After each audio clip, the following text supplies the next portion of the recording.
खुलुमबाय सनाफा फिन खनसेबाव दिनै गोदान मोनसे भिडिअ बयखौबो बरायहरलायबाय सनाफा दिनैसो थांखांलायबाय दे आंहा भिडिअखौनो बानायनो दामायनि मालायनि भाइरेल जानाय भिडिअखौ नायैनो लाइजाम फरायनो भिडिअखौनो बानायनो बावगारनानै दंमोन सनाफा दिनैसो नै सिरि मोननानै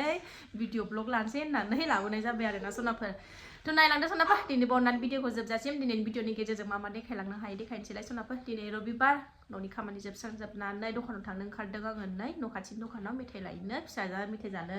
गाबगासिनो दङ फरिखायाबो गाबोन ल'थारसै आरोना सनाफोर जोबथारसिगोन एसे सान्थि दा नायलांदो होमबालाय सनाफोर दे अननानै भिडिअखौ जोबजासिम लाइजामा सोर सोरा फरायखो आंहाबो फरायखांबाय दखानाव थांनाय सनाफोर ओंखारबाय नै दखानाव थांनाय बिमा फिसा सानैजों सासेया थाबोबाय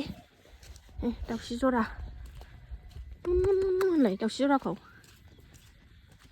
मोजां सान्दुं ब्ला ब्ला दुंथारबाय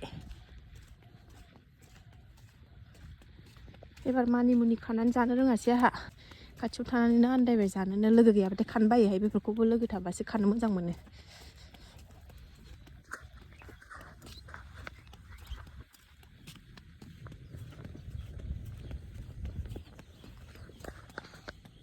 दखान थांसै मा लायनो गोदै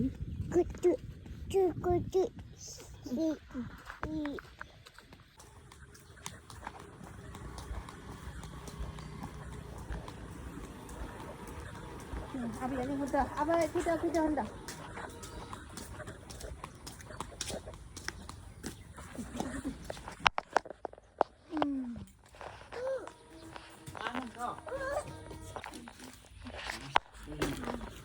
मैयानि बायदिबो बिस्कुट माबाया गैला मेथाइया बैयाव हरदो मोननै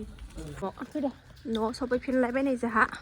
दै सारना दोनजोबदां नै बारजों गफंबाय थायो दखाननिफ्राय फैनानै सनाफोरनि आं लाल साहा फुदुंबाय ओरै सबाइ ओंख्रि जाबावनो नै फिसाजोआ सबाइ रुलायबाय आङो नै लुना लाबाय नै सनाफोर गाइखेर साहा लायनो लाल साहा गाइखेरालाय दङमोन खिन्थु गाइखेर साहा लोंबाय थानायाबो बारा मोजां नङा नालाय ओंखायनो लाल साहाखौनो आराम फुदुंनानै लाबाय ओमफ्राय सोर फराया लाइजामखौ फैसालिनि लाइजामखौ सनाफोर कमेन्टआव खोन्थाहरलाय आं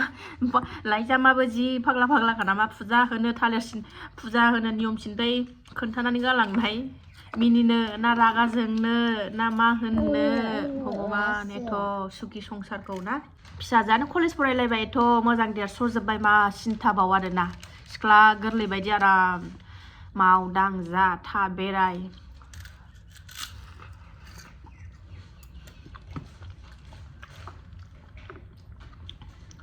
लाइजामाबो मिनिथावना फुजा होनो सिन्थाय नियम खोन्थानानै गालांनाय थालिरनि खिबुखौ गार बिफा गय जरा फाथै जरायाव सिन्दुर फुननांगौनो मा होननानै फोरोंलांनायफ्राबो मा होनबावनो मालायनि खोथाखौबो रायलायजाबाय थायाना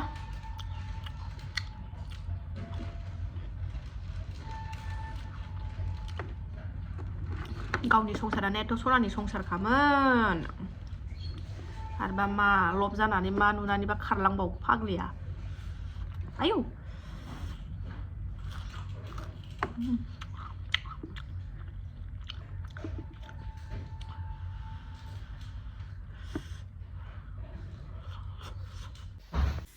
दालिखौबो संहरबाय सनाफोरनै थाव सेरबाय आङो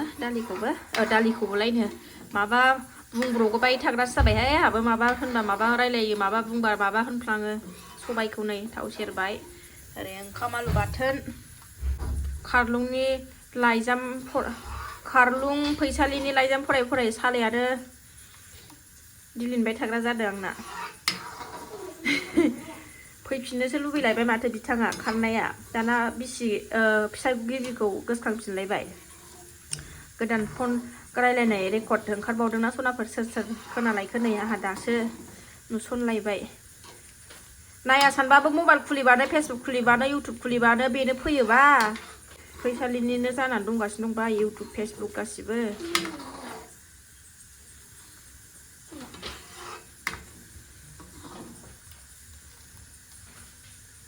गोजाननि हाजोखौ समायना नुहरनानै खारलाङो थांखांबासो फस्थायो सोर खारबाय थादोंहाय आंहा सबाइ ओंख्रिजों नै स्लुब स्लुब जानोसैलाय सबाइ ओंख्रियाबो मोनबाय सनाफोर नै आलु बाथोनाव होनो बानलु सावबाय आं एबार बानलु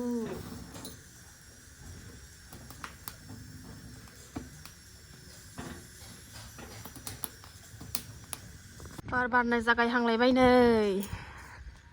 बार बारनाय जागायहांलायबायहाय नै असान्थिथार बार बोथोरबाथाय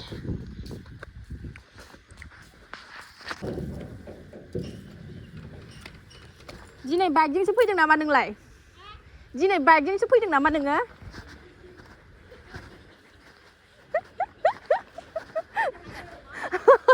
आब'खौ जंखायहरदों हनै सोरनि बाइकआ सोरनि ए दै सारफैदों नै दतमानिफ्राय फैयै दै सारफैनांगौ मानिमुनि खानोसै दे आब' मानिमुनि खानांगौ होनदां खानोबा अबाय थास' बिसं दङ अबाय थास' बिसं हासुआ गोथावथार बिनिया दाख्लै जादां एसेयानो थोयो आलु होदेरोना टमेट' होदेरोना दै सारदों मानिमुनि खानो लोगो लादां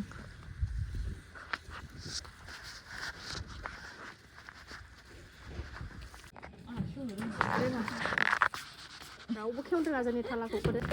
गेदा मारिबो ना थास' खानसै थास' मा थाला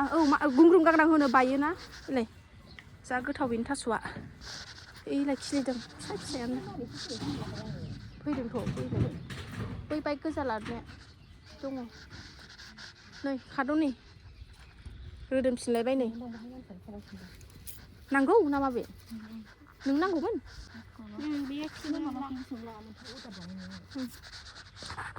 थास' खादों दे जारुवा दतमा लागोनि जारुवा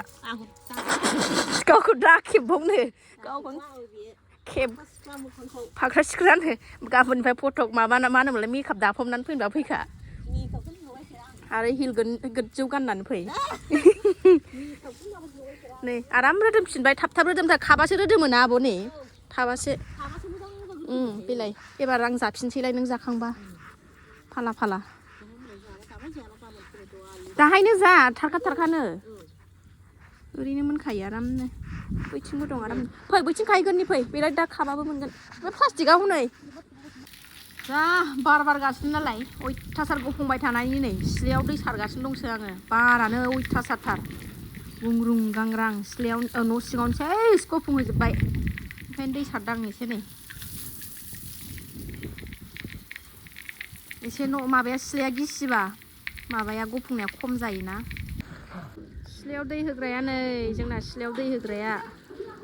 मावथिया बारायाव गेलेबाय गावहा बेसेबांबा गोबाव